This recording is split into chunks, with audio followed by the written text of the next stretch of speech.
o peor.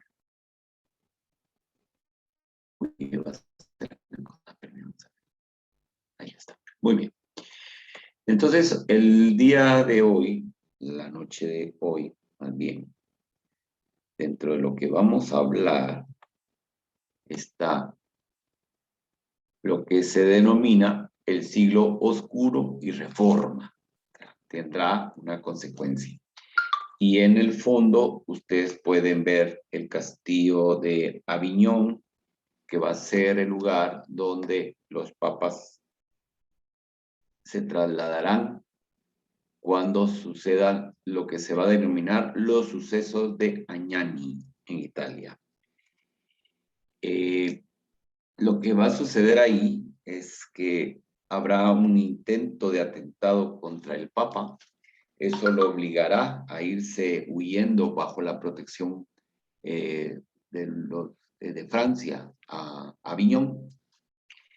Y vamos a tener hasta 4 papas en un momento, y después vendrá la reforma cuando va a ser tabula rasa y regresa a 1, como seguimos en la actualidad. Entre estos papas del periodo del siglo oscuro o el siglo de hierro del pontificado, que también se le llama, va a estar el Papa Luna, que va a establecer su sede en Peñíscola, en un castillo monasterio templario, y todavía existe. Y es curioso porque hay una parte en el castillo de Peñíscola donde está una solución arquitectónica similar en el convento de capuchinas en Antigua Guatemala, donde hay unas hornacinas y un agujero arriba en el techo. Y lo explican igual, porque dicen que ahí era donde ponían a los monjes y que les caía la gotita hasta que les abría el cráneo. Yo esa vez que lo oí le dije, lo mismo dicen en mi pueblo, solo que de otra edificación totalmente distinta en el tiempo. O sea, para que vean pues que siempre van a repetirse estos tópicos. Esto es Aviñón, en Francia. Ustedes si alguna vez van de España a Italia en autobús, pasarán por aquí, precisamente, porque uno pasa y mira el castillo y es una cosa impresionante. Bien. Vamos a utilizar los textos de Kuhn. Vamos a tener muchos textos, pero ustedes saben que yo medio lo leo y les voy comentando los textos de Kuhn. Esto lo va a tratar muy, muy bonito, porque va a mezclar elementos teológicos con elementos históricos, y la unión de ambos nos va a ir clarificando cosas. Me acuerdo que cuando empezamos el curso, hace ya 18 sesiones, porque será 19, la pregunta era, ¿en qué momento adquiere el pontificado o el papado esa influencia y ese gran poder? Yo les decía, calma, que va a llegar el momento. Y ha llegado. Y va a ser esta noche. Aquí, en la clase de hoy, es cuando ya vamos a ver ese poder centralista, absolutista, que el pontificado o el papado va a adquirir y que sigue presente hasta hoy. Aquí verán ustedes, por tanto, estos fundamentos teóricos, ideológicos, que darán forma a lo que se conoce como el primado petrino, es decir, la Iglesia de Roma como cabeza de la cristiandad, y que va a provocar un cisma que también va a aparecer más adelante en una de las diapositivas. Que uno dice que el segundo milenio del cristianismo comienza con un desorden eclesiástico que asusta, efectivamente. O sea, cuando uno lee esa parte, viene la pregunta de ¿y por qué esta gente siguió creyendo en Jesucristo cuando estaba todo esto tan desordenado? Por tanto, lo que estamos viviendo ahora es nada comparado con lo que se vivía en ese momento. Sobre el siglo X de la historia de la Iglesia, siglo de tan mala fama, y que se va a adentrar precisamente hacia el siglo XI, hasta el que incluso el cardenal romano e historiador Cesare Baroni, de 1607, llama el siglo oscuro, el seculum obscurum, o también el siglo de hierro. En toda historia seria del papado se pueden leer docenas de páginas sobre todas las intrigas y luchas. O sea, va a haber unas luchas tremendas, encarnizadísimas, que llevarán también a enfrentamientos por barrios en la ciudad de Roma. Van a haber asesinatos. Estos asesinatos van a ser con puñal o envenenamiento. Ustedes pueden ver, por ejemplo, en la serie de HBO, los Borgia, la manera en que se eliminaban a los enemigos envenenándolos de distintas maneras. Pero viene de este momento, digamos, que estamos analizando ahora. Van a estar implicados los partidarios de la nobleza de la ciudad de Roma, esas grandes familias que después van a tomar el pontificado, ahora todavía no. Van a haber papas, antipapas, ¿ya? Es casi un símbolo de todo este siglo, la horrenda exhumación del Papa Formoso por su sucesor inmediatamente antes del cambio de siglo. Y aquí tenemos un cuadro que recrea precisamente el desenterramiento del Papa Formoso para someterlo a juicio. Y lo declaran antipapa. Y el pobre ya está muerto. Ahí pueden ver el cadáver. Un poco necrofílicos estos. Lo ponen ahí y es uno de los momentos como más duros que lo van a reconocer todos los historiadores, tanto del pontificado de la iglesia como del cristianismo. Pero nos dice Kuhn, siguiendo la teoría del paradigma, este siglo apenas aporta algo constructivo. Solo da que pensar que todos estos crímenes, acciones vergonzosas y anomalías no sacudieron la autoridad del romano pontífice. Y es que es lo que les decía antes. Siguen fluyendo las caravanas de peregrinos, no solo a Roma, sino también a Santiago de Compostela, a los santos lugares. Hay una gran movilidad. Este siglo, dentro de la historia europea en general y del cristianismo en particular, se caracterizará precisamente por esa gran movilidad, y es cuando van a surgir los mercados, las ferias, y se empieza a reactivar el comercio gracias a esas rutas de peregrinos. Y Kuhn se pregunta, ¿por qué? ¿Por qué, aún con todo eso, se sigue manteniendo la autoridad del romano pontífice? Y responde, la gente se había acostumbrado desde los tiempos de Agustín a distinguir entre cargo y titular, entre dignidad personal y autoridad oficial, entre personalidad e institución. ¿Ya? O sea, todos ellos podrían saber, como ya veremos en algún caso, que el Papa era pues nada ejemplar como persona, pero como soberano pontífice era el Papa. Y esto lo pueden apreciar en la serie ya citada, cuando toda la sociedad romana sabía de la vida de Rodrigo Borgia, y al asumir como papa con el nombre de Alejandro VI, aún sus peores enemigos no se atreven a enfrentarse. Llega un momento donde se tienen que ir para, digamos, retroceder, ¿verdad?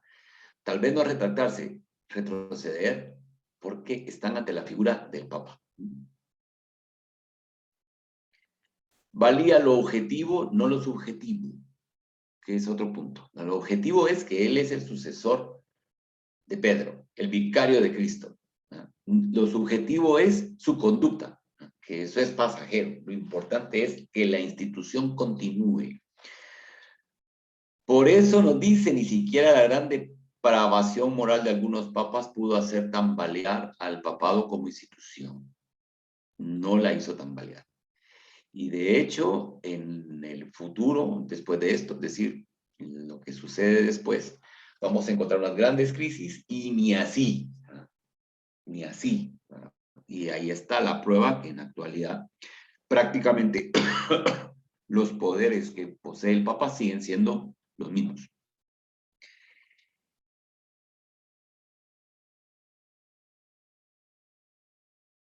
Por eso ni siquiera la gran depravación moral, ya lo dijimos, hizo tambalear al papado como institución. Y no dejaba claro para todo el mundo las impresionantes ceremonias de coronación de emperadores germánicos, que sin el Papa no había imperio latino-occidental. Claro, o sea, lo que le daba validez a esos actos jurídicos era el Papa.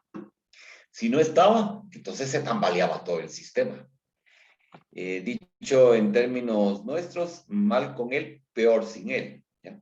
Así de sencillo. Y entonces, por eso es que veremos que no tambalea. De hecho, no está tambaleando ni ahora, y eso que estamos en unas sociedades más críticas. Siempre estará su figura. Osvaldo, ¿han habido papisas, alguna papisa, alguna mujer que ocupase el cargo en algún momento y hasta qué jerarquía llegó la mujer en el momento? No, nunca hubo una papisa. La famosa papisa Juana no es más que producto de una leyenda, pero no existe ninguna evidencia que existió. La película es muy bonita, porque es muy bonita, es entretenida, pero no existió. Las mujeres van a ocupar puestos de abadesas en los monasterios, pero no pasan de ahí, aunque hay una cosa interesante. Cuando se consagra un altar, y todavía se sigue haciendo, cuando se consagra un altar en una iglesia, quienes se ocupan de ungir el altar y vestir el altar son mujeres. No interviene ningún varón. ¿Por qué? Porque quienes ungieron a Jesucristo cuando lo llevaron a la sepultura eran mujeres. Por eso. Y el altar representa a Cristo. Entonces son las únicas que lo pueden tocar al momento de la consagración. Ni el obispo. El obispo después ya vendrá y le dará su bendición, pero ese es un acto reservado precisamente para las mujeres. Pero de ahí no van a haber ni sacerdotisas, ni obispas, nada. En la Iglesia Católica Romana, no, ni tampoco en las iglesias ortodoxas. Este fenómeno empezará después con las iglesias reformadas, y que también no va a ser de entrada, sino hasta en el siglo XX empezaremos a ver ya mujeres como obispas y tal. ¿Cómo inició este mito y por qué? Inició en la Ilustración, en el momento de la preponderancia de la razón sobre la subjetividad y el deseo de aniquilación de la influencia de la iglesia en la sociedad. Ahí nace. Y ese es el motivo. Es el motivo. Decir, miren, ellos se la llevaban de muy, muy, y no. Ahora sí había una prueba que la van a ver en la serie Los Borgia para ver si era varón. Eso sí la van a hacer siempre. ¿Ya? Pero mírenlo en la serie mejor. Que es mejor visto y no que se lo diga. Muy bien. Bueno, entonces para el papado seguía siendo difícil en este tiempo afirmarse sin un patrono protector imperial. O sea, si no hubiera sido el patronazgo que va a ejercer, bueno, antes que nada, aquí en el fondo están viendo la tumba de Formoso, de este pobrecito que me lo fueron a sacar ahí y no lo dejaban descansar en paz. Y aquí, entonces, solo se puede entender, por tanto, de esa manera, que la autoridad civil la confería el Papa. Por eso. A mediados del siglo X, el Imperio Franco-Oriental, como primero de los reinos sucesores de Carlomagno, bajo los reyes sajones, Enrique I, emergió de nuevo la decadencia y bajo Otón el Grande, 936-937, hijo de Enrique, se convirtió en poder europeo dirigente y fue el momento en que también el papado escapó al desmoronamiento, a menos por un tiempo. ¿Ya? Entonces, a partir de Otón, hay como una reacción. Y entonces vamos a ver que empezarán estos intentos de reforma. En su imperio, Otón el Grande se apoyó no en los duques tribales rebeldes, como era la característica en este momento que estamos viendo el nacimiento de lo que será el Sacro Imperio Romano Germánico, sino se va a apoyar en la iglesia. y va a convertir a los obispos y abades del imperio sin intereses dinásticos por ser célibes en príncipes del imperio. ¿Ya? Y es por eso que vamos a tener después a los príncipes electores, que son 7, y en ese colegio de elector habrán obispos y abades. Y también veremos cómo hay obispos y abades que ocupan cargos nobiliarios civiles. ¿Ya? O sea, ahí puede ser Mangrev de no sé dónde, príncipe de tal y esto. Si ustedes ya vieron la película Amadeus, cuando Mozart está con el príncipe arzobispo de Salzburgo, o sea, él es la autoridad civil y es la autoridad religiosa de la ciudad de Salzburgo en Austria. ¿Ya? Y entonces ellos tienen sus cortes, porque son como unos reyes, pero son arzobispos y son abades. Y esto porque Otón así lo va a establecer para las posesiones en Alemania. O sea, el mundo germánico se moverá así. Van a ser nombrados por él, por Otón. Le estaban obligados mediante juramento de fidelidad con contraprestaciones militares, relaciones de vasallaje, por supuesto. Contraposiciones, por tanto, militares, económicas y políticas, claro está. Y es como la Alemania medieval se convirtió así en un país con un sistema de príncipes clérigos que va a perdurar hasta la secularización que tuvo lugar bajo Napoleón en 1803. O sea, este sistema que estamos viendo que nace con Otón en el siglo X va a perdurar hasta el siglo XIX. 9 siglos, donde tenemos príncipes clérigos en las distintas circunscripciones en las que se dividía el imperio en Alemania. Vamos a ver. Los príncipes eclesiásticos alemanes representaban la alianza entre el Papa y el emperador. Sí. ¿Usted se adelantó? Sí. Sí, Alejandro. Lo vamos a poner así. Es como una de las formas de mantener el ligamento, pero va más, va más. Hoy están bastante preguntadoras y preguntadores y eso anima. Cuando no preguntan es cuando uno se queda así como, uy, ¿qué pasó aquí? Pero cuando preguntan es más alegre la clase. Bueno, al que vimos en la foto anterior en el fondo, no sé si lo puedo retroceder porque cuando ya muevo algo. Este es Otón. Ahí estamos. Fascinado por el modelo de Carlomagno, Otón estuvo interesado también en una renovación del imperio. O sea, si ya dijimos que Otón va a fundamentar su imperio en la iglesia, entonces, al renovar el imperio, también tiene que renovar la iglesia, por supuesto.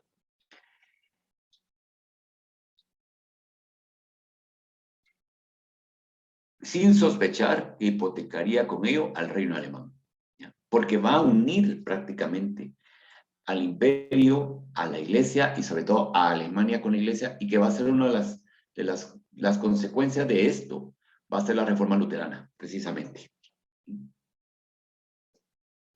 Por esta característica. Y además, más adelante, cuando los emperadores, especialmente los Hohenstaufen, se levanten contra el dominio del Papa en Alemania, el Papa va a ganar. Y va a dejar a Alemania bajo unas condiciones draconianas de impuestos que no pagaba el resto de la cristiandad. Y eso va a ser parte de la crítica de Lutero. La gente de a pie suele decir, no, es que lo que pasa es que como el Papa les vendía el no irse al infierno, y entonces el Lutero se enojó porque él quería ser como Jesucristo. Nada. Eso va más allá. O sea, y no es que se estuviera vendiendo el no ir al infierno y perdonar los pecados. No, lo que se estaba vendiendo son indulgencias. Y estas indulgencias todavía existen. No vayan a creer, lo que pasa es que ahora son gratis, ¿no? Pero antes sí se pagaba la bula de indulgencias, que fue el dinero que sirvió para la fábrica de San Pedro, es decir, hacer la nueva basílica, y Alemania era la que más dinero se le pedía para esto. Nos estamos adelantando bastante, pero así ya vamos dejando las bases para entender después el movimiento luterano.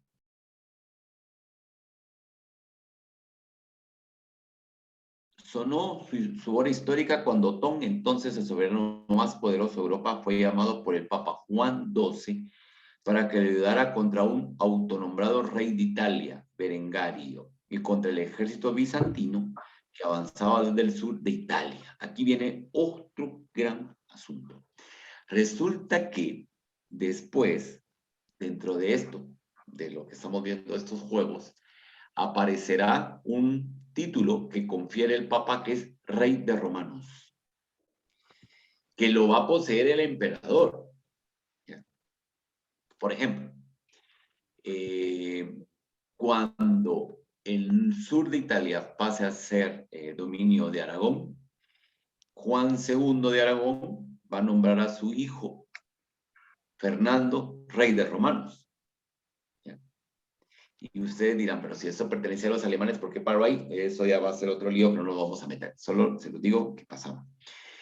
Y luego, cuando el título regresa otra vez a los alemanes con los Austria, el hijo de Carlos, Felipe, va a ser primero rey de Romanos antes de ser rey de Castilla, Aragón, las Indias occidentales y orientales, Nápoles y todas las posesiones. Bien. Pero digamos, ya ahí se empieza a meter el emperador en este lío. Se produjo así la primera de las incursiones de reyes alemanes en Italia, que abarcarían 5 siglos. Los reyes alemanes van a intervenir en Alemania y posteriormente lo heredarán a los reyes austriacos. El norte de Italia estaba bajo dominio austriaco. Si alguna vez han visto la serie de Verdi de la radiotelevisión italiana, la RAI, está en YouTube, verán el ambiente político del norte de Italia, en concreto la Lombardía, Milán, está bajo soberanía austriaca. Se los recomiendo, les va a gustar. Es una serie magnífica, no solo en cuanto a la música, en cuanto a los ambientación, sino la rigurosidad histórica de los acontecimientos en torno a la vida de Giuseppe Verdi. Se produjo entonces esa incursión y Otón se preocupó entonces poco de la estatura moral de Juan XII. Juan XII era una alhaja, dicho en Chapín, pues el poderoso príncipe sajón estaba demasiado interesado en su coronación como emperador para lo que necesitaba el Papa y que tuvo lugar en el 962. Y a partir de aquí se empieza a implementar que los emperadores coronados por el Papa pueden nombrar sucesor. Los no coronados tienen que ser electos por este colegio electoral de los 7 príncipes electores se me olvida de tanto. Este es Juan II. ¿No? Para eso lo puse, para que lo conocieran. Sí, hoy procuré que las imágenes fueran en consonancia con lo que estamos viendo, entonces, por eso es. Juan II había sido electo papa siendo un vicioso adolescente de 16 años. Era fornicador, era bebedor, o sea, ahí les digo, una alhaja. Y también va a ser el primero que va a cambiar su nombre. A partir de Juan XII, perdón, es cuando empieza esa tradición que se cambian su nombre, porque su nombre de pila era Octaviano. Y asciende al cargo con el nombre de Juan XII. Eso quiere decir que los demás Juanes, el primero, segundo, tercero, cuarto, quinto, sexto, séptimo, octavo, noveno, 11, se llamaban Juan. Pero este ya se pone Juan, a pesar que se llamaba Octaviano, si no hubiera sido el Papa Octaviano. Ejerció una dominación cínica y transformó el palacio de Letrán en un lugar de inmoralidad. Y precisamente un papa así no tuvo el menor inconveniente en entregar al emperador, después de la coronación, un suntuoso escrito de la donación constantiniana, la cual discutimos hace 3 sesiones, para que vean la importancia que tenían estos documentos y por eso se explica la necesidad de que aparecieran. Estamos ya en el momento que ya no es la palabra lo único que vale, sino lo escrito. Y entonces, como no hay nada escrito, pues hagamos el documento. Aquí al fondo tienen el Palacio de Letrán, que era la sede actual del obispo de Roma. Esta es la sede de la diócesis de Roma. Esta es la sede del Papa, que viene desde tiempos inmemoriales. ¿En qué es en este tiempo donde surge la infalibilidad como dogma? Dice Ángeles, todavía no. En infalibilidad nos faltan como unas sectas para llegar ahí. Pero no es un dogma, aquí no es un dogma, pero vemos que tiene un poder indiscutible el Papa. Para no hacerle esperar tantas clases, le diré que el dogma surge cuando la Ilustración pone en cuestionamiento la estructura de la Iglesia. Antes no era necesario. Como se puede dar cuenta, no es necesario. Que se establezca que lo que diga el Papa es un dogma. Y además, solo es dogma lo que el Papa diga ex cátedra en cuestiones de fe y costumbres, siempre y cuando diga que es un dogma. Pero todo lo demás que el Papa escriba o diga no es de obligado cumplimiento y puede ser criticable. Pero si es un dogma, no. Y dogmas son muy poquitos, no vayan a creer que son un montón. El dogma de la Santísima Trinidad, el dogma de la Virginidad Santísima de María, el de la infabilidad, el de la unidad de la Iglesia como cuerpo de Cristo. O sea, son poquitos y todo el mundo piensa que toda la estructura de las creencias católicas son dogmáticas. No, no lo son. O, por ejemplo, las constituciones dogmáticas que emergieron del Vaticano II, ¿ya? Pero solo tienen ese nombre, pero al final pues, son unas estructuras totalmente distintas. Muy bien. Otón, por su parte, hizo que el Papa y el pueblo de Roma le prestaran juramento de fidelidad en la coronación. Entonces, aquí ya tenemos otro elemento. Ya no solo es el Papa quien al momento de jurar el Papa al emperador, está reconociendo que el Papa es vasallo del emperador, cuando veremos más adelante que lo que se pretenderá, y precisamente esa será la lucha entre el Papa y los Hohenstaufen, es cambiar. Ya no van a ser el Papa el vasallo del emperador, sino al revés, pero esto falta todavía. Y a la hora de que el pueblo de Roma le jura fidelidad, eso quiere decir que el pontificado se pone bajo las férulas del emperador. Y solo después confirmó las donaciones de Pipino y de Carlomagno a la iglesia. Cuando Juan II rompió su juramento de fidelidad poco después de partir el emperador, Otón va a regresar a Roma, va a celebrar un sínodo en la iglesia de San Pedro y depuso al Papa XII, al que se va. Y va a presentar el emperador los argumentos por qué es que lo están destituyendo, donde aparecen todas las vidimilagritos, incluido el incesto, y se va a elegir a León VII como sucesor. Ahora, este León VII no es sacerdote, es un laico, es un seglar, que el mismo día recibe todas las órdenes sagradas, ¿no? Lector, antes habían más, ahora son menos, yo no me acuerdo cuáles eran tantas, porque antes había muchas, había lector, prediácono, diácono, exorcista, sacerdote, obispo, arzobispo, cardenal, papa. ¿Ya? Entonces, en un solo día se le puso todo. Una más de las numerosas deposiciones de papas de las que tenemos información, pero es la primera que vemos que la realiza un rey alemán.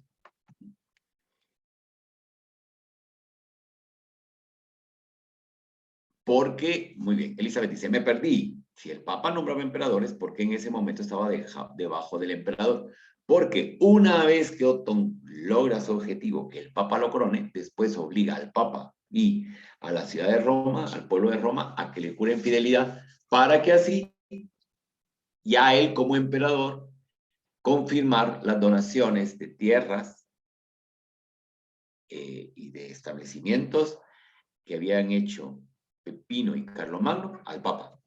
¿Ya? O sea, esa fue la condición. ¿Ya? Bueno, ya me diste el poder, bueno, ahora yo mando y te voy a decir qué vas a hacer. Algo así. ¿Ya? O sea, le dio la vuelta en ese momento a todo. Nada, Elizabeth. Entonces, digamos, todas estas van a mostrar que el falsificado axioma jurídico simaquiano de la primera sede no es juzgada por nadie ni siquiera en Roma había encontrado reconocimiento general. Es decir, aquí todavía estamos viendo un pontificado que se tiene que aliar al poder temporal para poder mantener su supremacía, y el poder temporal, dándose cuenta de que también el Papa lo necesita, puede imponer ciertas condiciones. Pero poco a poco esto va a ir cambiando. En las frecuentes ausencias de Roma de los emperadores, las deposiciones y el nombramiento de papas y antipapas, papas asesinos y asesinados no fueron fenómenos infrecuentes. Por eso este es un periodo muy duro. Ya les dije, eran envenenados, apuñalados, ahorcados, linchados, o sea, pasaba de todo.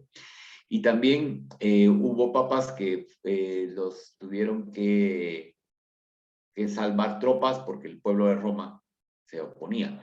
Una de las características anteriores era que al papa lo elegía el pueblo de Roma, por una sencilla razón, porque era su obispo. Y en el periodo alto medieval, a los obispos los elegía la comunidad. No era nombrado directamente de Roma. Roma lo que hacía era ratificar la elección que había hecho el pueblo.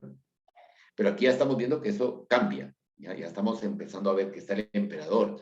Después habrá el pueblo. Y para solventar todo esto y que no volviera a pasar, es cuando se establece en el colegio cardenalicio, que son los que lo van a elegir. Y para evitar, porque va a venir más adelante un periodo donde pasan años y nunca eligen a ninguno, es cuando decide el pueblo de Roma, acuérdense que es su obispo, deciden que para evitar esas sedes vacantes tan prolongadas, a los electores los van a encerrar en llave. ¿Ya? Con clave, en llave, bajo llave. Eso significa conclave. Y entonces vienen, los encierran y echan llave. Y ahí no sale nadie hasta que... Por eso es que la decisión se comunica con colores del humo. ¿Ya? Si es blanco, es que eligieron. Si es negro, es porque no. En italiano es fumata bianca, ¿verdad? Que es la que se espera, o la fumata negra, que no hay. Pero esto nos estamos adelantando. Pero es para que vayamos viendo cómo esto se va a ir configurando poco a poco. A la reorganización del papado, requisito previo para una conformación definitiva del paradigma católico romano, se llegó mediante 3 impulsos históricos provenientes de 3 lados distintos. Ya, aquí ya tenemos el panorama negro. Ya vimos que matan los papas, los cambian, el emperador puede decir que no le gusta, lo quita y una vez pone al que quiere, le impone condiciones, porque prácticamente le debe al emperador el puesto, pero para llegar a ese, el paradigma católico romano que nos dice Kuhn, que es el paradigma 3, van a haber 3 momentos históricos muy importantes. El monacato francés, el reino alemán y del papado mismo. Por eso fue la clase anterior del monacato, porque entonces así ya no tengo que explicar ahora quiénes son los que van a aparecer aquí. La primera fase es la reorganización de la iglesia y del papado, fue iniciada por el monacato. En concreto, por Cluny. Cluny va a emprender una reforma que después será como asumida por la iglesia romana como modelo a seguir. Y la estructura que Cluny establece, prácticamente la estructura que ya va a quedar en la Iglesia Católica Romana hasta el día de hoy. ¿Ya? En Lorena, Gorsebrogne, y en Italia, Camaldoni y Vallombrosa.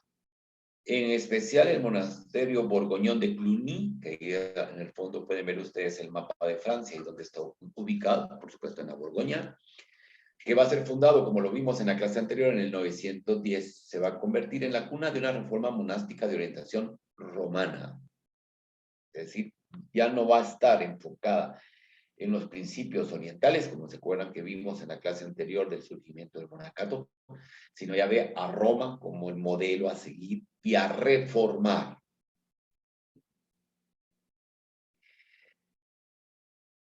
y va a ser de un fuerte centralismo. Y según los ideales originarios, que va a ser una observancia estricta de la regla benedictina, reforma de la economía monástica y en reacción contra el sistema germánico de iglesias propias. Se va a liberar de la supervisión del episcopado y la subordinación inmediata a la protección del Papa. Es decir, ya los monasterios no dependen del obispo, sino van a depender directamente del Papa. Ya había buen tiempo en que el papado se había a conceder, el papado había empezado a conceder ciertas exenciones de jurisdicción de los obispos como un privilegio papal.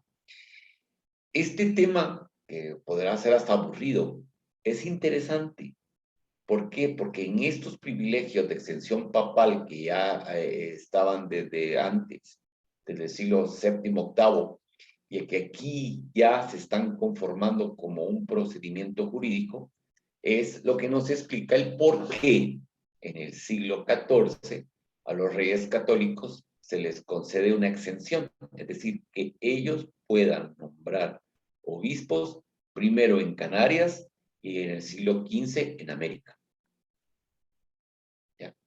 Y 16, y 17, y 18, y la primer tercio del 19. Pero son este momento donde surge eso, donde ya prácticamente el Papa, en su poder absoluto digamos, del dominio espiritual, dice, bueno, ustedes ya no mandan aquí. Acuérdense que el principio veterocatólico, veterocristiano, el paradigma anterior, era que la Iglesia universal está conformada por una serie de iglesias. Esa serie de iglesias, cada una de esas iglesias está encabezada por un obispo. ¿Ya? El Vaticano II intentó devolver esto, de que las iglesias locales sean iglesia en comunión con Roma. Pero todavía no, porque sigue esto muy fuerte. Y ya más o menos, en un momento dado, en una diapositiva les voy a explicar esto. En el siglo XI, un buen número de monasterios en Europa Occidental y en Italia se unieron al lazo reformador de Cluny y todos ellos van a recibir el privilegio de la exención. Entonces, como están eximidos, pueden hacer y deshacer. En un momento, Cluny lo que quiere es reformar. Y cuando vemos estos intentos de reforma es volver a la mentalidad de los primeros cristianos. Lo que a veces escuchamos en la actualidad de ciertas iglesias evangélicas dicen es que nosotros estamos llevando la vida de los primeros cristianos, no es novedoso, siempre ha existido. Y como les dije en una clase, la gran pregunta en esto es, pero ¿cómo vivían los primeros cristianos? Tenemos algunos indicios, hay algunos testimonios, pero lo demás queda a la imaginación y a lo que el corazón nos dicte. ¿Ya? Bueno, entonces tuvieron que satisfacer un census a Roma, es decir, pagar algo. ¿Ya? Y esto va a ser una forma de ingreso de fondos a Roma. En los puntitos que ven al fondo es la cadena de monasterios cluniacenses en toda la Europa occidental. Llegó a ser como un monasterio, como un imperio monástico, se le llamaba. Por supuesto, el abad superior tenía un poder impresionante. De este modo, con el tiempo, el papado dispuso de una tupida red de puntos de apoyo, casi siempre muy pudientes, más tarde también en territorios alemanes y en toda Europa. Monacato y papado se apoyaban mutuamente. Si bastante antes de que el papado hubiera impuesto su centralismo, fue realizado por Cluny. Es decir, en el momento que Cluny centraliza, la iglesia todavía no estaba centralizada, pero va a ser el modelo que se va a seguir. Y entonces va a establecer que Roma es como esa cabeza en el cual tiene que converger todo. Como una preeminencia de poder espiritual. Por tanto, Cluny son un ejército de rezadores en el campo de batalla espiritual. Y así se les veía, y no solo en Roma. Vamos a ver, hay otra pregunta. Ese centralismo se refiere a los monasterios, no a los obispados, ¿verdad? No, Cluny solo es monasterios, muy bien apuntado. Pero Roma lo va a tomar para los obispados. O sea, va a decir, bueno, así como lo dice Cluny con los monacatos, Nosotros lo vamos a hacer con los obispos. La cabeza suprema es el Papa. Y todos los demás obispos supeditados a él. Cuando más penetraba en el clero del siglo XI la idea de reforma, tanto más se convirtió el movimiento de reforma monástica en un modelo para la reforma de la iglesia, lo que les decía antes, va a ser un modelo lo que van a tomar ahí, que se va a concretar sobre todo en 2 puntos. Y aquí les voy a resolver otra de las preguntas que me hicieron en las primeras clases, el tema del celibato, y es disciplina rígida del clero, lucha contra la tradición, contra el tradicional matrimonio de los sacerdotes todavía muy extendido, y contra el concubinato, aunque el concubinato va a seguir presente, sino el tan citado Alejandro VI con, ¿cómo se llamaba? ¿Cómo se llamaba la concubina de Alejandro VI? Valdonza, creo que era. Permítanme, vamos a buscar aquí. Hijo de Alejandro VI. ¿Se acuerdan que en los que te queda hablamos de ella? Hicimos un programa dedicado a ella. Porque fue una mujer impresionante. A ver, vamos a ver.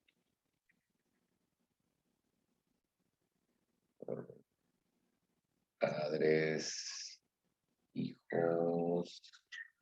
Ay, Dios, no aparece con quién tuvo sus hijos. Muy bien, ya aparecerá. Solo aparecen los nombres de los hijos: Juan, César, Lucrecia y Jofre, por supuesto que esos son. Eso sí me lo sé, pero lo que no me aparece son el nombre de la pareja de Alejandro VI. Bueno, ya aparecerá. Valdonza, algo así se llama. Entonces, al clero se le va a empezar a prohibir casarse. Lo que no sucederá en la iglesia oriental. En la iglesia oriental los sacerdotes pueden contraer matrimonio, los monjes no.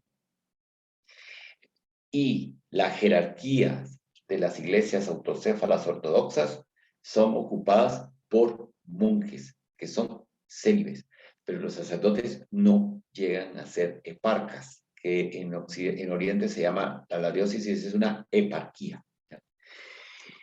Pero todos los religiosos, sí, ¿verdad? Los monjes de los monasterios. Liberación de la iglesia de la actuación no canónica de los seglares, porque había muchos seglares que tenían funciones eclesiásticas. Entonces empezaron a decir, no, las funciones eclesiásticas solo las pueden ejercer clérigos. Y estos cargos los compraban los seglares, o sea, los laicos, ¿verdad? Y entonces empiezan a luchar contra la compra de estos cargos, que es la simonía. Pero el papado seguía en un estado lamentable. Pero ya vemos que hay algunos signos de querer hacer los cambios, por supuesto. La segunda fase va a ser el imperio alemán, o el reino alemán, que impuso la reforma del papado. Ya el rey Enrique II, de una profunda religiosidad, influido por Cluny, había trabajado por la reforma. En la rivalidad entre los dos papas, él se descantó por Benedicto VIII, que lo coronó emperador, y con él celebró en el año 1022 en Pavia un gran concilio reformista de renovación del clero y del pueblo. 1022. Vanozza, gracias. Grazie. Vanozza Catane. Ella es Vanozza. Gracias, Elizabeth. Pero fue a mediados del siglo XI, sobre todo con Enrique III, de 1039 a 1056, el que, ante el hecho de 3 papas que gobernaban a la vez, consiguió de forma definitiva la reforma del papado, haciendo deponer en los concilios de Sutri de Roma en 1046 a los 3 papas rivales. Nombrado por el rey, el obispo Suitger de Bamberg fue elegido papa con el nombre de Clemente II. Esta elección se llevó a cabo por el clero y el pueblo de Roma, acuérdense. Por ser obispo de Roma, lo elegía el pueblo de Roma. También los 3 papas siguientes, alemanes y personas excelentes, fueron nombrados por el emperador, de forma que a los papas de la nobleza romana les seguía ahora una serie de papas imperiales. A partir de ahí son papas alemanes que dependen del imperio. Ya, claro, el pueblo ratifica lo que el emperador le dijo. Acuérdense que Por eso les mencioné que vamos a ver que ahorita por estar con el nombre de Enrique tengo en la cabeza, ahora les voy a decir, vamos a retroceder un poquito. Como estamos en confianza, solo podemos hacer sin ningún rubor. Con Otón vimos que hizo al pueblo de Roma que le jurara fidelidad. Entonces, por ese juramento, es que el emperador puede decir quién quiere que sea el papa y el pueblo va a decir sí, está bien, nosotros estamos de acuerdo, que sea él. ¿De qué forma elegía el pueblo al papa? Como los cabildos abiertos. ¿Ya? Se ponían en la plaza, a frente del Palacio de Letrán o en el Palacio adjunto a la Basílica de San Pedro, en una placita, se presentaban a los candidatos y el pueblo aclamaba. Un poquito como el concurso de que el que más aplaude, al que más le aplaude es el que gana, una cosa así, ¿ya? Obviamente que aquí, en este momento, pues solo aparecía el candidato del emperador y todos, sí, va, y sí. Entonces decían, bueno, queda electo, todos se hincaban y daba la bendición. Después esto va a cambiar, ya no va a ser así, sino va a ser, como yo lo describí anteriormente, todos encerrados. Sin duda, ningún rey alemán ejerció una influencia mayor en la iglesia occidental como Enrique III, pero al comprometerse con el movimiento de reforma del papado, creó al mayor enemigo del sistema imperial, que va a ser la iglesia.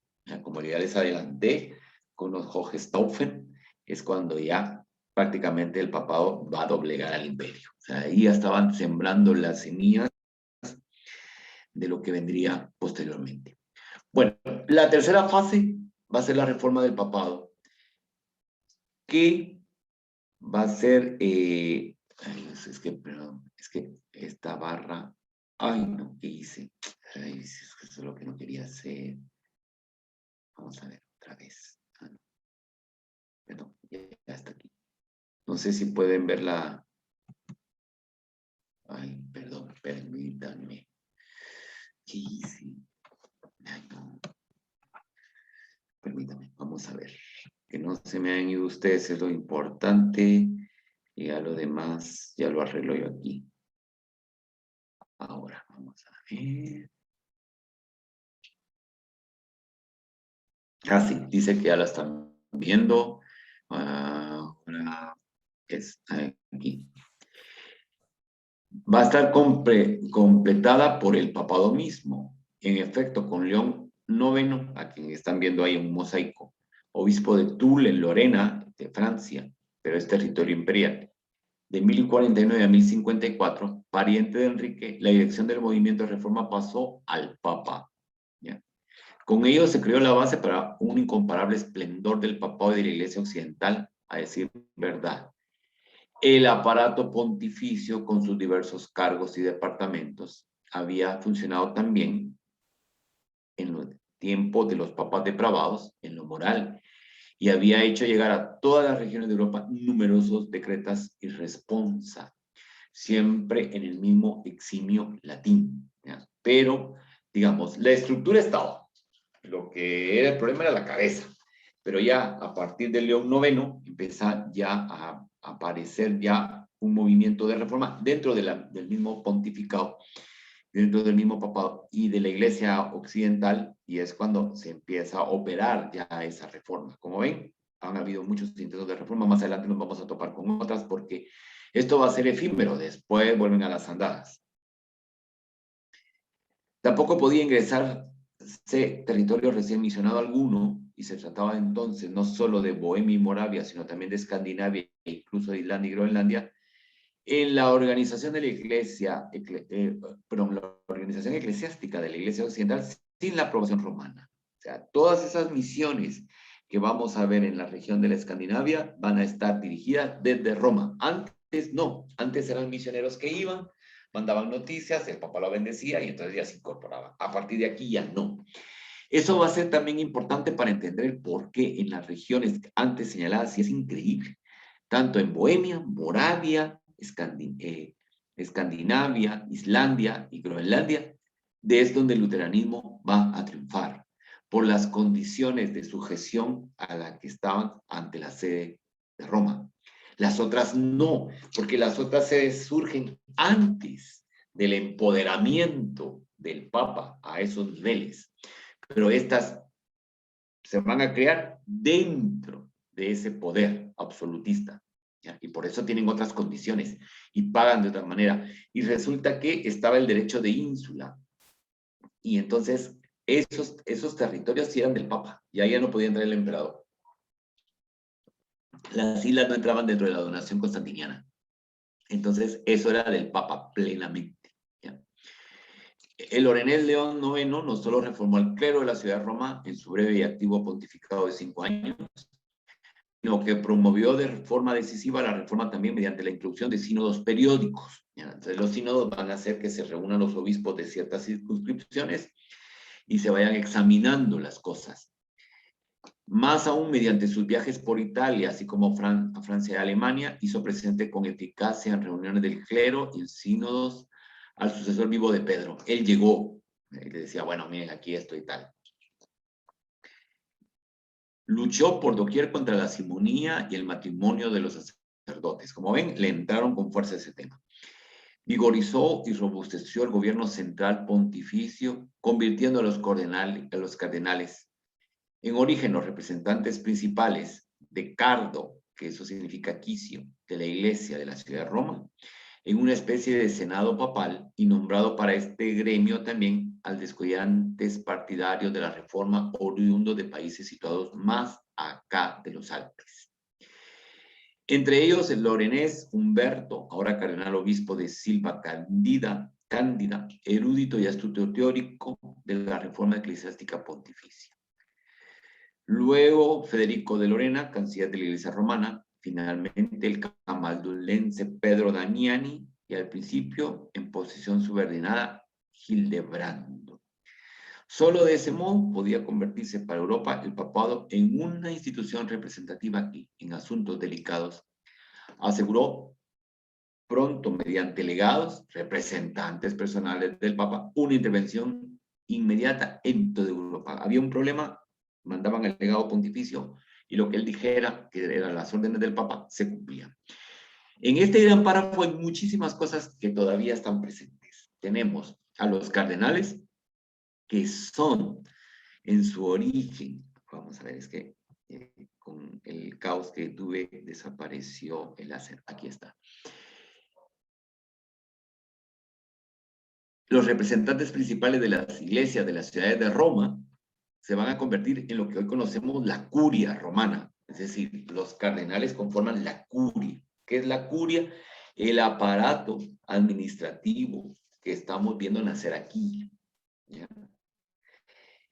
Y por eso es que los cardenales, como ven, ya León IX tuvo la idea de ir nombrando cardenales de otras partes, no solo de la ciudad de Roma, y eso lo vemos en la actualidad, a partir sobre todo con Juan XXIII, que empezó a... Porque va a llegar un momento que la Iglesia Católica va a estar en manos de Italia, en otro momento va a estar en manos de Francia.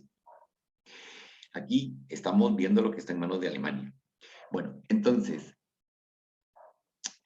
los cardenales son titulares de una iglesia romana, ¿ya?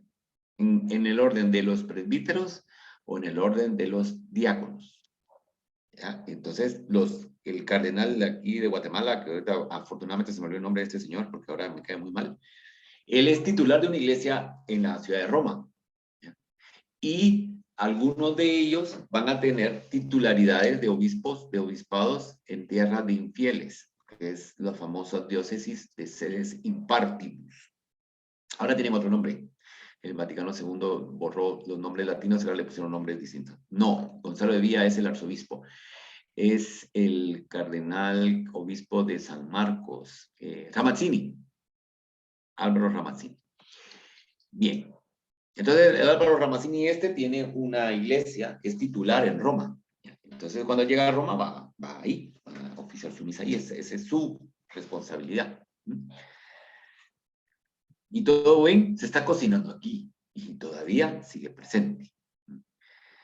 A esos muy inteligentes y muy comprometidos nuevos hombres en Roma les preocupó nada más y nada menos que un nuevo orden mundial. Había que ordenar el mundo del momento. Y había que conseguir esto mediante una revolución desde arriba, que ellos entendía como restauración del orden de la iglesia antigua. ¿Ven?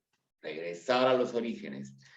Porque solo mediante la inquebrantable, infatigable y perseverante acentuación del primado pontificio, de ello tenían una convicción, pero roqueña, es decir, firme, puede ser renovado el clero, renovada la iglesia, renovado el mundo, y es posible establecer el orden mundial querido por Dios, muy influidos por las ideas de San Agustín, como pueden ver. Si teníamos a un papa muy fuerte, entonces sí podía emprender la reforma. Si era débil, no. Para ello había que emplear todos los medios. El inagotable fondo de las decretas pseudo-isidorianas, que ya las estudiamos, el consolidado aparato de la administración y gobernación romanas, a partir de ahora se puede hablar de una verdadera curia, el colegio cardenalicio, que al final va a ser el que se encargará de elegir al papa, el novedoso sistema de emisarios, que son lo que ahora correspondería a los nuncios. En pocas palabras, esto es el sistema romano en ciernes, que todavía sigue vigente. De esto, aquí estamos viendo el nacimiento. En lo que vamos de la clase, como pueden ver, aquí no ha metido las manos Constantino, que ya lleva 6 siglos, si no es que 7, de fallecido. Para que se quiten la idea que la iglesia, la estructura la hizo Constantino. Como ven, aquí no toca pito en este entierro, no tiene vela en este entierro. Constantino no tuvo nada que ver en todo lo que están viendo ustedes que se está construyendo en este siglo. Fundamental en este contexto es aquella novedosa actividad publicista, polémica y erudita destinada a la opinión pública, tal como la practicó de forma magistral Humberto da Silva Cándida, conocido ya por nosotros como el fogoso legado papal en Constantinopla, que este va a ser el que va a hacer lo que pasó. Este estrecho confidente del Papa es un dotado y a veces irónico y sarcástico estilista, jurista, teólogo, que en el fragmento de Santa Romana Ecclesia y en sus apasionados 3 libros sobre los simoniacos, presenta de hecho todo un programa político eclesiástico. Humberto es prácticamente el segundo hombre de Roma y es el que prácticamente está diseñando teóricamente esa estructura. Va a redactar escritos, bulas, es el teórico, como le digo, pionero de la política papal, cuyo alumno fiel es el Papa mismo. Claro, lo sigue porque le está fortaleciendo su poder. Si Humberto es el sutil y plástico teórico del principio romano, que es la base para el sistema romano que se configura pronto. O sea, ¿quién es esta cabeza, este seso que está ahí y que va a plantear la supremacía petrina? Humberto de Silva Cándida. ¿Lo habían oído mencionar alguna vez? No. ¿Por qué? Porque les habían metido en la cabeza que había sido Constantino, ¿ya? Cuando es este, al que se los presento. Ahí está una fotita ahí un poquito extrañita. El papado, la sede primera, nos dice Humberto, y apostólica es fuente y norma de todo derecho eclesiástico. Es instancia suprema que puede juzgar a todos, pero que por nadie puede ser juzgada. Ese es el principio del centralismo pontificio. La relación entre papa e iglesia es como la existente entre quicio y puerta. Acuérdense que el quicio eran los cardenales. Cimiento y casa, fuente y corriente, madre y familia. ¿Ya? La iglesia como madre. ¿Ya? El papa como vicario de Cristo, ¿verdad? como el representante de Cristo en la tierra. Todas estas ideas surgen de esta cabeza. Y cuando tenemos esos calificativos, ¿verdad? El vicecristo en la tierra, la cabeza visible, es toda esa campaña publicitaria que va a arrojar a la opinión pública para que la capte la opinión pública. La opinión pública no puede captar principios teológicos, pero estos pequeños eslogan sí. Es como lo que hacemos en el Facebook, cuando a veces solo mandamos unas frasecitas para que empiecen a calar, pues eso hizo que 11 siglos antes que apareciera el Facebook. La relación entre iglesia y Estado es como la que hay entre el sol y luna, alma y cuerpo, cabeza y miembros. ¿Quién es la cabeza? La iglesia. ¿Quiénes son los miembros? El Estado. En nombre de la autoridad petrina, por tanto, este muy inteligente y muy áspero representante del nuevo orden mundial exige la libertad de la iglesia. ¿De quién? ¿Qué quiere decir con esto? Libre elección de obispos y abolición no solo del sistema de las iglesias propias germánicas, sino también de la simonía y del matrimonio de sacerdotes. Además, sabe ampliar de forma fatal, con una estrategia verbal muy eficaz, los conceptos de simonía y de celibato, porque lo va a definir. Entonces, ¿qué nos dice este Humberto que es la simonía? En su origen, colación de un puesto eclesiástico mediante un pago de dinero o de lucro material. Pero para él, toda colación de un cargo, investidura por un laico, tanto si interviene en un pago como si no, lo que da pie a la disputa de las investiduras es simonía. ¿Y qué es el concubinato? Para él, todo matrimonio de un sacerdote. Toda esposa de un sacerdote se convierte así en la concubina. Y todo hijo de sacerdote es ilegítimo. En la práctica, hijo carente de derechos, lo que provocó una decidida resistencia del clero, sobre todo en Alemania. Pero posteriormente veremos cómo hijos ilegítimos, como van a ser los Borgia, van a tener un gran poder. Pero eso va a ser ya en el 500, es decir, en pleno renacimiento. Aquí todavía vemos que este señor pues está cortando las alas a todo esto. El programador fiel al Papa y desenfrenado propagandista del principio romano va a provocar en 1054 la ruptura con Constantinopla, porque los de Constantinopla, el patriarca de Constantinopla dijo no, el Papa no es mi superior, es el primero entre los iguales, que era la idea del anterior paradigma. Todos los patriarcas son como un colegio, donde el que va a presidir esa reunión del colegio es el Papa, pero todos con la misma autoridad en cuanto a voz y voto. El Papa, lo que es la sede de Roma, porque ahí murió Pedro, es como el moderador, digamos, de la discusión. Pero aquí ya no se plantea así. Aquí ya se plantea, el superior es el Papa, de todos. Y entonces los de Constantinopla dijeron, no, nosotros nos vamos. Y entonces es cuando se da el cisma de Oriente de 1064. Va a fallecer en 1061 y va a ser enterrado con todos los honores en la Basílica de Letrán. Pero a su lado estuvo siempre un administrador más joven y experto, hombre de finanzas, político hábil y perseverante. Y también él estaba imbuido en la idea de que el Papa no es hoy otro que el apóstol Pedro. Para ellos es el apóstol Pedro. ¿Ya? Bueno, entonces yo creo que ya tenemos claro qué es lo que está pasando. Vamos a ver. Bueno, eso no lo vamos a leer. Solo ahora, después de 600 años, se podía imponer en la cristiandad el programa romano como sistema jurídico político. 600 años después de ser, pasar a ser religión oficial, la vemos ya que domina todo, como una forma de organización eclesiástica determinada mediante dependencias de instituciones y personas. Solo ahora, en el siglo XI, el paradigma latino católico fundamentado por San Agustín y por los obispos romanos en el siglo V aparece como el paradigma con configuración católica romana en sentido estricto. Hasta aquí, siglo XI. Ya lleva, entonces aquí ya podemos hacer bien las cuentas, ya lleva Constantino, a ver, 7 siglos de fallecido. Y es aquí cuando se dice, bueno, ¿por qué el Papa es el principal? Porque es el sucesor de Pedro. En efecto, por tanto, aparece una restricción importante. Este sistema romano no puede imponerse, por ejemplo, en toda la cristiandad, en toda la iglesia, sino solo en la iglesia occidental, porque la oriental no lo acepta. Y se presenta ahora en la figura del Papa como una creciente seguridad de sí misma y con una mayor conciencia de poder. El Papa tiene el poder. Y aquí está representado en este cuadro que vemos en el fondo. ¿Ya?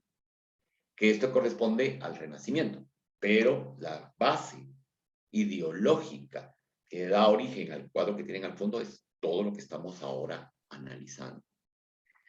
No era solo que la cristiandad oriental jamás se le hubieran pedido decretas y responsas, no era solo que ningún monasterio oriental hubiera pedido la concesión de la exención papal, no era solo que Oriente, salvo en crisis como bajo Nicolás I y el patriarca Fosio, hubiera vivido en el tradicional paradigma cristiano, sin preocuparse de la Roma decadente durante tanto tiempo. No, las diferencias son más profundas. ¿Ya? Las diferencias son de visión de organización eclesial. Y, bueno, lo escuchamos en el contexto de aquel paradigma heteroeclesial helenístico, cuando en tiempos del mismo Papa León IX, y tan apasionado y fogoso, y su apasionado y fogoso legado Humberto da Silva Cándida, que ya lo vimos, la cristiandad occidental se veía ahora confrontada de forma directa con el primado de dominación romano, desarrollado por completo en el plano histórico dogmático y en el jurídico político.